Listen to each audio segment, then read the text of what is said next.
श्री राम कथा महोत्सव व राम नाम यज्ञ में आज दूसरे दिन शिव पार्वती के विवाह के साथ ही शिव पार्वती प्रसंग की चर्चा की गई।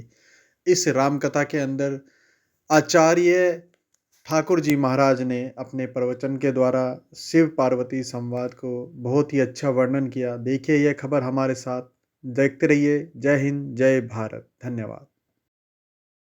इसलिए वहां जाए कल्याण न हो, तुम्हारा तो कल्याण नहीं होगा। भांति अनेक संभु समझावा, शंकर भगवान ने बहुत प्रकार से समझाया, लेकिन सती जी नहीं मानी और भगवान शंकर की आज्ञा का अनादर करके, अपने पति की अवहेलना करके सती जी अपने पिता के घर पहुंच गई। पिता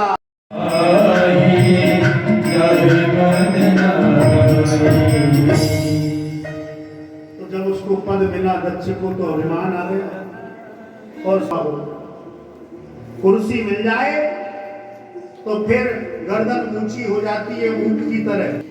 तो दक्ष की भी गर्दन ऊंची हो गई और उसने भूत रावण भोलेनाथ शंकर जी का अपमान कर दिया। लेकिन शंकर भगवान उस भरी सभा में अपने अपमान को पी करके कुछ नहीं बोले, क्योंकि भोले वो जानते हैं कि मेरे सती का पिता है, पिता के समान है, वंदनीय है, पूजनीय है, मैं इसे स्वीकार करता हूं। एक शब्द नहीं बोले शंकर भगवान। दक्ष ने बड़ी गालियां दी, शंकर भगले आए, दोबारा अपमान किया, बहुत बड़ा यज्ञ किया दक्ष ने और अपनी सभी पुत्रियों को बुलाया, लेकिन सती जी को नहीं बुलाया। सभी देवताओं को बुलाया, लेकिन शंकर भगवान को नहीं बुलाया। अहम था, अभिमान था।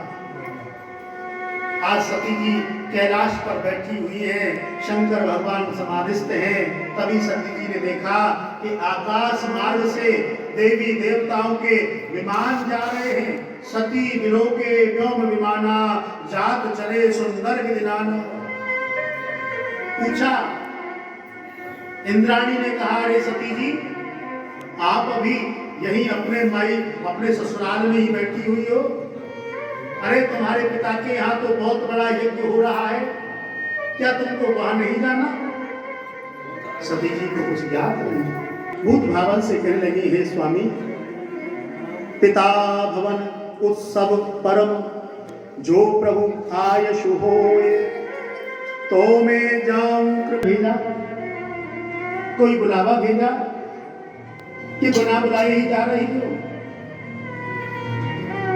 मैंने सुना है तुम्हारे पिता ने तुम्हारी सारी बहनों को बुलाया है, दामादों को बुलाया है, लेकिन तुमको निमंत्रण नहीं दिया।